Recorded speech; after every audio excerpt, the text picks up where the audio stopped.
And now, ladies and gentlemen, coming to the ring from Ilford, Essex, the Destroyer, Conor Benn.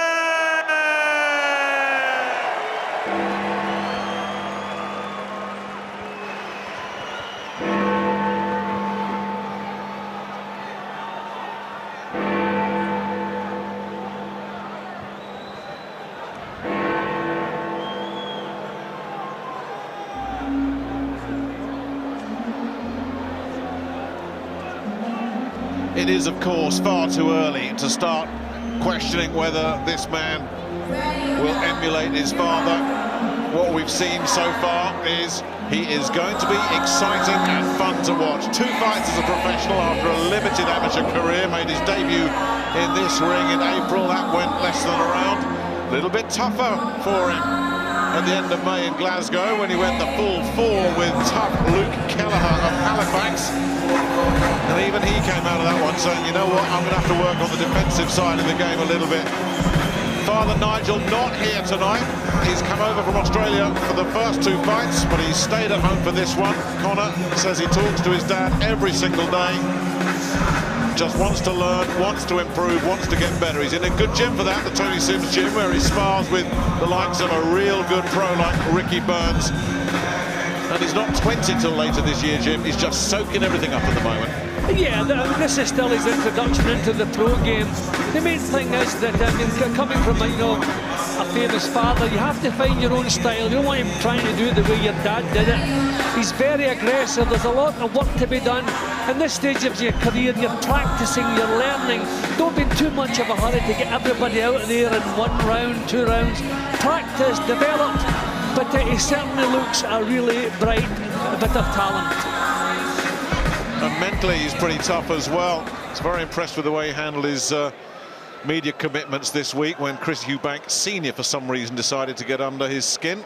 He handled that with great poise and maturity, but also firmness. I was very impressed with this young man and his mental approach. Well, ladies and gentlemen, Eddie Hearn is proud to bring you 4 rounds of international super lightweight boxing. On the bell, our timekeeper, Mr. Bob Edgeworth. Referee in charge for this one from Watford, Mr. Bob Williams. Introducing in the red corner, wearing red with white on the scales, 9 stone, 12 pounds, 2 ounces.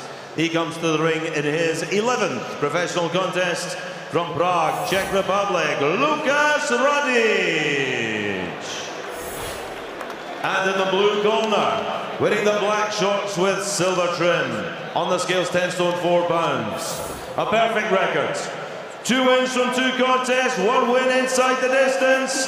From Ilford, Essex, the Destroyer, Conor Benn.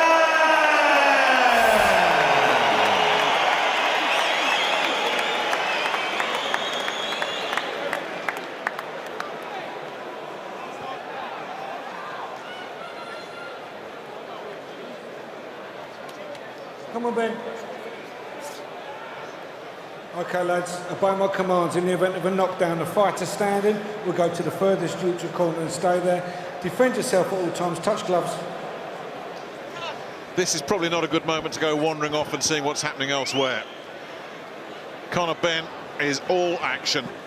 And the fella in the other corner, Lukas Radic, has 3 wins to his name, the man from the Czech Republic. None of his victims had a win between them. He's made 1 previous appearance in the UK.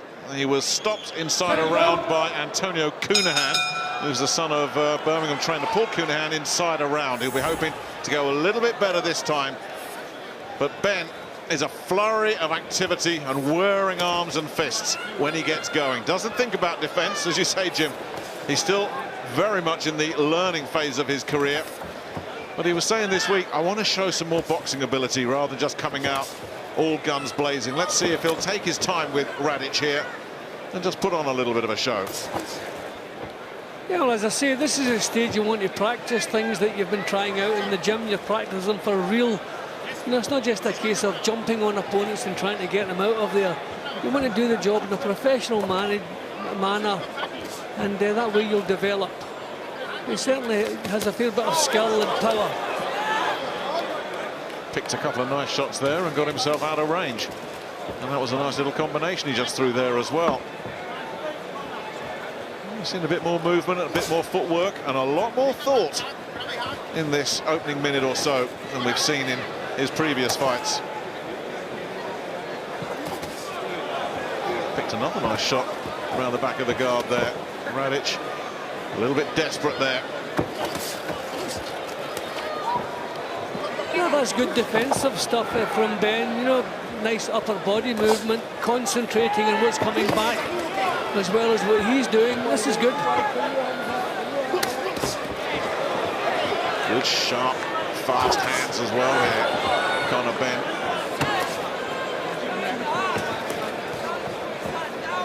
Well, he's showing a lot more poise than we saw in the first two fights, that's for sure. Yeah, well, if he gets this fella out of there in one round, fine, because it's been a controlled bit of boxing what we're seeing from him. He's kept his good cool head, picking some lovely punches and taking pretty much nothing in return. Well, in the last fight that we saw when Ricky Burns, the night he became a three-weight world champion in Glasgow, oh, we know the shot, and then followed up with a left hook, and down goes Radic.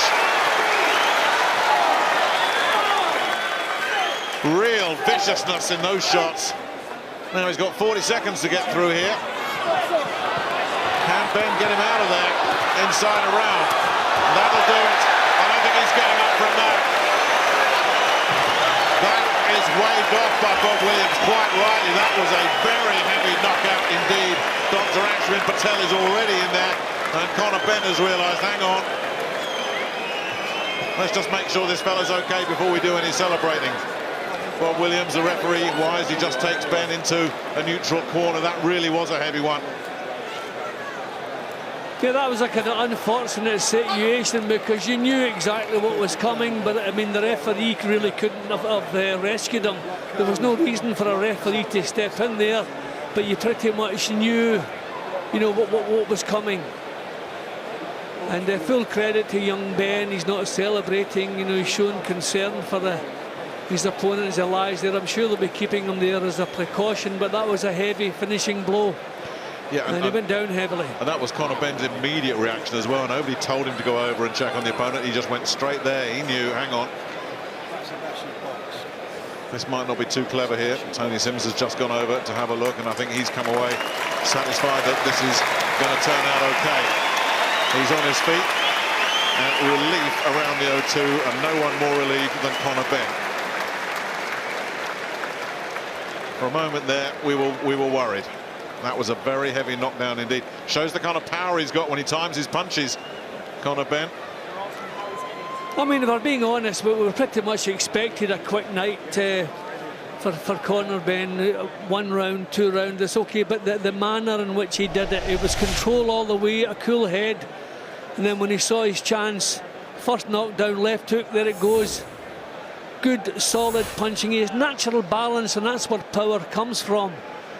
So at this stage, we pretty much knew what was about to happen, but I mean, you can't fault anybody, you can't fault the referee or anything, because there was no reason to step in at this stage. But you know, big punches coming from Benn. That's the left hook scoring the first knockdown again we're seeing. And the second one was a real sickener, wasn't it? Yeah, you can actually hear the punch as it landed. Bang, there it was. Caught on the way down. I missed that in real time. He actually took a left hook as well when he was on the way to the floor. And Bob Williams took one look at that and didn't bother with a count, and the doctor was straight in. He knew. And that could have been a nasty one. That really could. But thankfully everything's okay, so we can just talk about the Conor was watching on the big screen and allowed himself a little smile here. That's how you finish a fight. Yeah, well, he's entitled to. I mean, that was a job really well done. Took virtually nothing the time it lasted. And the word I'd use for this fight from his previous two, control. He controlled this whole fight right from the start. There was real measure and menace to go with his punches here, rather than just heads down, bombs away that we saw last time out. Well, you could see him there landing the left hook, then slipping the counter, and then coming back with the right hand. And then the left hook to finish the job, which wasn't needed. The job was well done by then.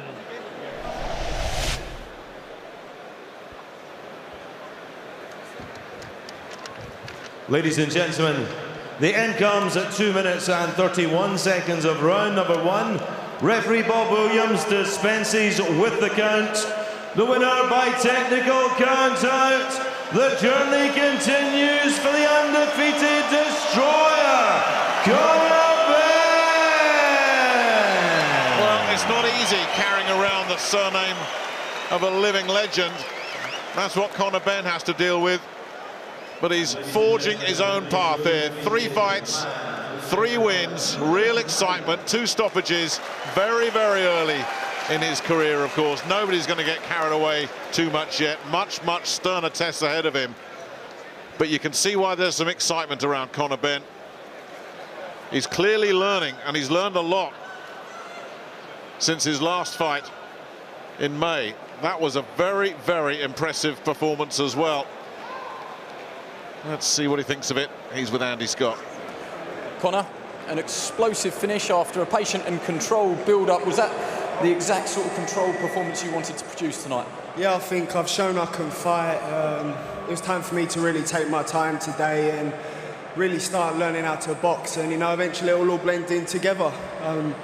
By the end of the year, let's see what machine I can turn out to be. It was blood, guts and thunder up in Scotland. Were you stung at all by the criticism that you got? Not at all. Not at all. I listened to my trainer, and that's the only criticism I accept. He's the one who knows what I've got to do and what I need to work on, so that's the criticism I take, and I take it very well. Back here at the O2, are you enjoying the following that you're getting here? Mate, O2's starting to feel like home for me. Performing in front of this crowd's unbelievable, and look at the reception I've got. Let's grab a quick word with your trainer, Tony Sims. Tony, was that the exact sort of performance that you wanted to see after the Luke Kelleher fight? Yeah, he's still a novice and he's got loads to learn, but the last fight he was too erratic, come out swinging, got carried away with the crowd. But I think he's learned a lot from that, and tonight he was nice and calm in his performance, and he boxed, and that's what he can do. He can punch, and if he boxes like that, he can take anyone out at that stage of his career. The journey continues. Well done.